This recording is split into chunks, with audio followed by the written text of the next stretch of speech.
Ladies and gentlemen, this is your girl, Eliza Ainsworth, and this video is mostly about Mafiafell Sans X, suicidal listener, quote unquote, feelings you never felt before.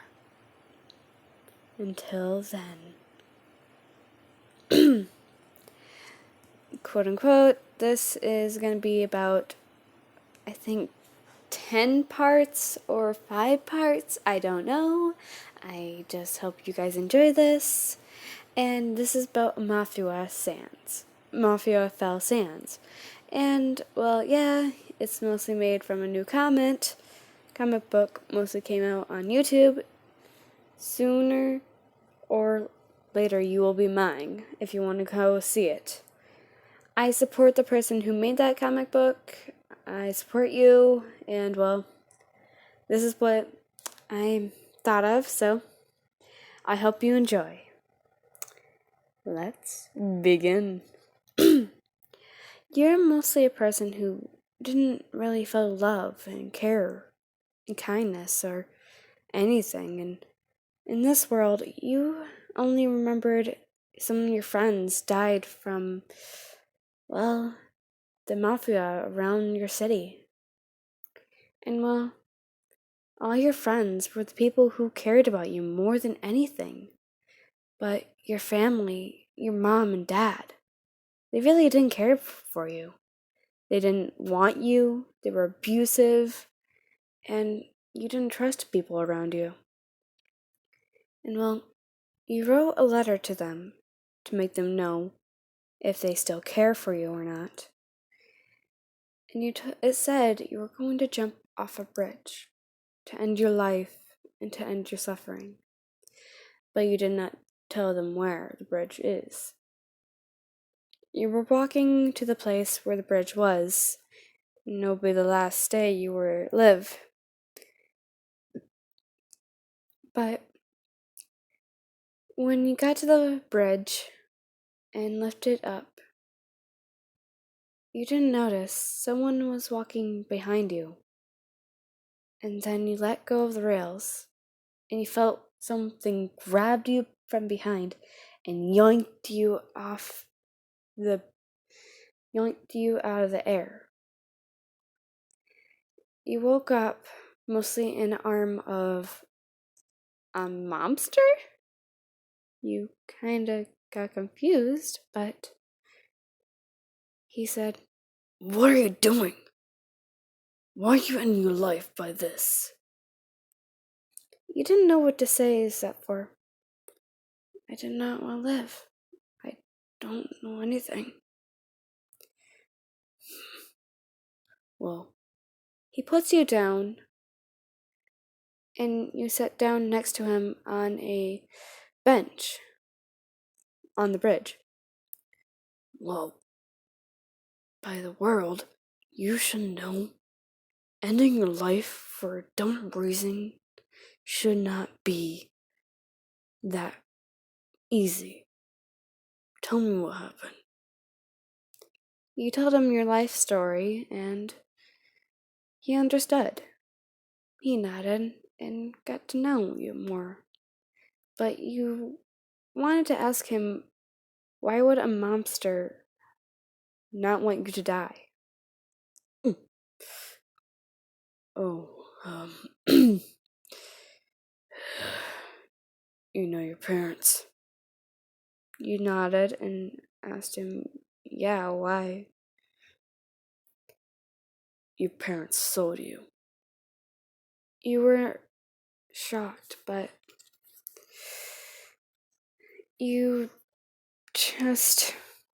couldn't believe it. Your parents sold you to the mafia.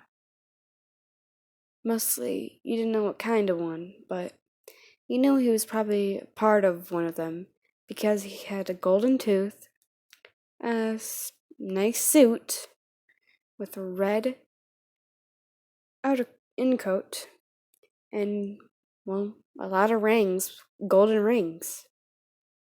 And he looked like he was trying to be showing off like he's a big dog of the city. And well, you understood And you told him, "Oh, sorry, sir." You got a little shy, but you just told him you don't feel anything. You don't feel any mood. Sometimes you do, but it just goes away quickly like a butterfly. It just dies.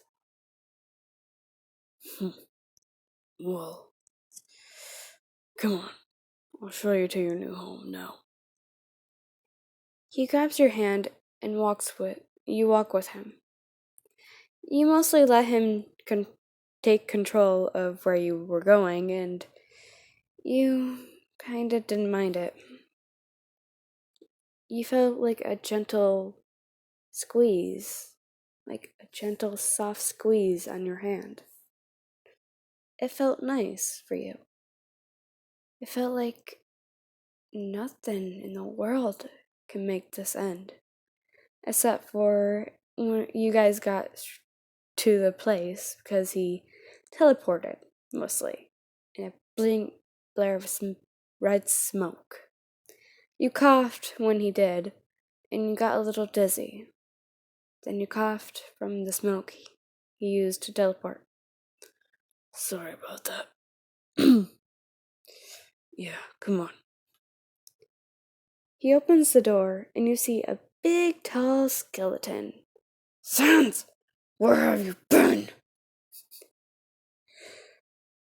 Bro, I have been getting our flipping thing. Oh, with the humans sold us? Wow, she's puny. Any ginger mostly. The human's puny.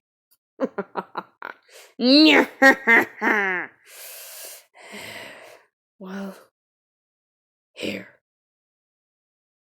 Mostly the tall skeleton in the black suit gave you, in a black dress shirt, and he gave you some clothes. He pointed and told you where the bathroom was, and so you grabbed the clothes from his hands, skeleton hands, and you went upstairs to change. You got down the stairs and you showed off the clothes, mostly. You can imagine any clothes you want, so yeah. But you had to wear a collar, it said, property of the Skeleton Brothers.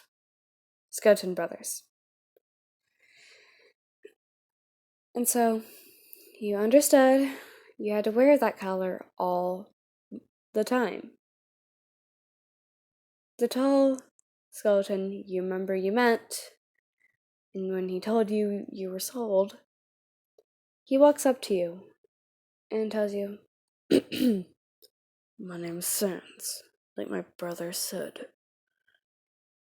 Sans the skeleton. Nice to meet you. You told him your name. Your name is lovely. He whispers in your ear. This is my brother, Papyrus. Near, Sans. It's the great and terrible Papyrus. You kind of felt a little bit of laughter, but you said, okay. And you told him it was nice to meet them. But you're kind of gonna ask where you were gonna sleep or what you're gonna eat, and if you may use a bathroom or use anything in the place they were living in. Near. Human? You look up to Papyrus, and you asked him, Don't open the door. To the right. All the way down. You got it? He grabs you on your arms and squeezes them and stares at you deep into your soul. You got a little scared, and you told him, let me go! You're crying, and you didn't know what to say except for that. But Pyrus let you go, and Sans kinda got confused, but grabbed you and said it was okay. Shh, it's okay. It's okay. Hey, what's wrong? He whispers in your ear. You wrapped your arms around his neck, and well, he was surprised, but he'd been nice to grab around your body. You told him in his non-existent area you were sexually abused and you don't like it when people touch you and don't like it when people are acting rough with you. He whispered in your ear, "Oh, okay. Now you could have told me sooner." You didn't know when to say it, but so you, Sans, Pyrus, were having dinner, and it was mostly lasagna. And well, you had some of it, but you couldn't eat the rest because it upsetted your stomach the first bite you bit into. So, Sans mostly grabbed a hot dog from the fridge and warmed up in the microwave when Papyrus had to go to bed. Here, I know humans don't eat that kind of lasagna, but he's getting better at it. You ate the hot dog, but it had like mustard on it, so you just ate it anyway. So you were done eating the hot dog Sans gave you, and you were going to ask him where you were going to stay and sleep in. He grabs your hand and walks you to his room. Here, you can lay with me tonight.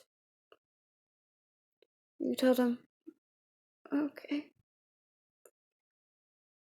You got in bed and you laid your head down on his arm because he wanted you to. You kinda didn't like this, but you accepted it. So, next morning, you hear a knock at Sans' door. Sans, wake up! Human, wake up! You woke up by that noise, mostly a loud banging noise, and well, you did.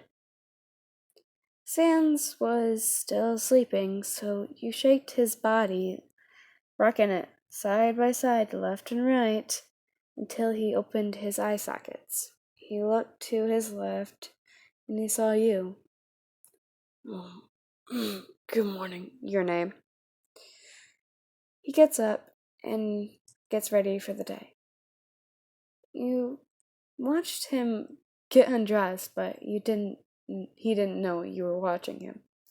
You saw him got undressed by his skeleton body, and you saw on his back he had scratches, and like bad scratches on his back. You were gonna ask what happened to him, but when he turned around his head, he noticed you were looking at him. Human! You told him, sorry, and you closed your eyes. Human, it's okay. I have a skeleton bone anyway. He gets up to you and kisses you on the cheek. Can't cute one, your bush. He whispers in your ear. You kinda never had these feelings inside your chest before. Real love. The only love your parents had given you was fake love. So when you and Sans got dressed for the day, mostly you were dressed up in your clothes Papyrus left at the door, and it had a note saying, "For human." So you wore that. Mostly choose anything you want to wear. And Papyrus made lasagna for breakfast. You asked Papyrus if you can have something else, but here, this is the only thing we have, human. So eat up. You told him okay, and you heard some loud noises coming from the stairs.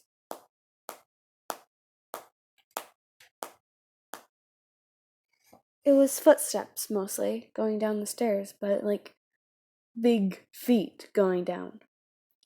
You look behind you, and you saw its skeleton, a smiling thing, and he had a coat over his other coat, mostly hanging off his shoulders. He had a scratch going down up to his head and to his eye, then the one going up down to his right eye, down to his jawline. You did not know why, but you felt a little creeped by it, but you didn't show it. You didn't show fear. Here, brother, here you go. Papyrus gave the second tallest skeleton the plate of lasagna. You asked the tall second skeleton, mostly the skeleton with the scars on his face, like to his left eye and right eye, and you asked him what his name was. Sans got shocked and go, "Hey, your name." And the skeleton told you, "Wingdingaster. Do you need anything else, human? What is your name?" You were not creeped out. His voice sounded like one of your family members, gentle but rough. You told him your name. Nice name. Your name. Sans kinda got shocked, but he kept on drinking the mustard he had and licking the bottle. And he was grabbing onto your hand on the table and trying to tell you mostly by hand feeling, don't talk to him again. Because, well, you don't know. When you were done with breakfast with Sans and Papyrus and Wingdingaster, Wingding ordered you and Sans to go to the store and get more groceries. And he gave you some money for you guys to go. And before you guys go, he told Sans to go out already, and he was going to tell you something. Hey, your name? It's really good we have a second hand. You know you're our property now, right, human? You understood, and you asked him what you were going to be for them. Him and Sans Papyrus. Well, I bought you because you would be a perfect bride for Sans. You were shocked, but you asked him why. Sans couldn't find anyone to care for, and so I chose the closest thing I could get to. And I'm sorry about your parents. You told him it was okay, and You kinda wanted to make them suffer. I know someone who will do it for anything. You told him okay, and he let you go, and he told you to go to Sans, and, well, after the store, you and Sans got the groceries and walked back mostly to your new home.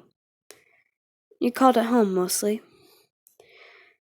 You were walking with him and you saw a passing car. You were going to say, Sans!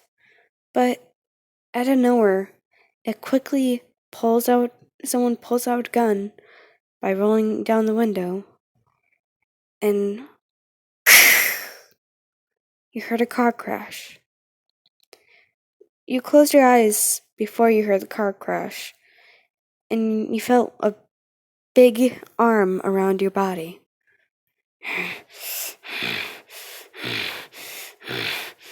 You okay? Your name? You nodded and asked Sans what happened. A past shooter passed by. Don't worry, I got you. Sans mostly let you go, and you looked, and the car crashed into a tree with some red bones coming out of the ground. You got confused, but you grabbed Sans's arm and just didn't let it go. Hey, are you okay, buddy? You nodded and said, mm-hmm. You're just scared a little. But you felt a little happiness because he protected you. When you guys got back home, you were putting away the stuff. Mostly Papyrus was showing you where it would go, and you were doing the dishes too. You mostly know you were living with them, so you had to do some of the chores, but you only did about 2 of them. Mostly putting stuff away, putting dishes out for dinner, and putting dishes and cleaning them, mostly like a normal family should. And well, that night, you guys were done eating, mostly, again, lasagna. You and Sans got ready to go to bed. But here's the thing. He grabs you by the hips when you're getting undressed and taking off your shirt. He grabs you by the hips, pulls you in to his chest, and hug you from behind, and whispers in your ear. So, I don't know what to say, except for, I like you. Your name. You blushed, and you were shocked.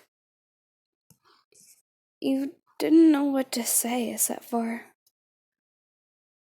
well, your answer. You like me too? Wow. This is like the first time. Well, this is my first time telling someone I like them. He shrugged his hand. He shrugged his hand against the back of his neck, up and down, and kind of looked around and talked to you a little. Well, here. He kisses you on the lips, and you guys get ready to go to bed. Part 2, coming soon.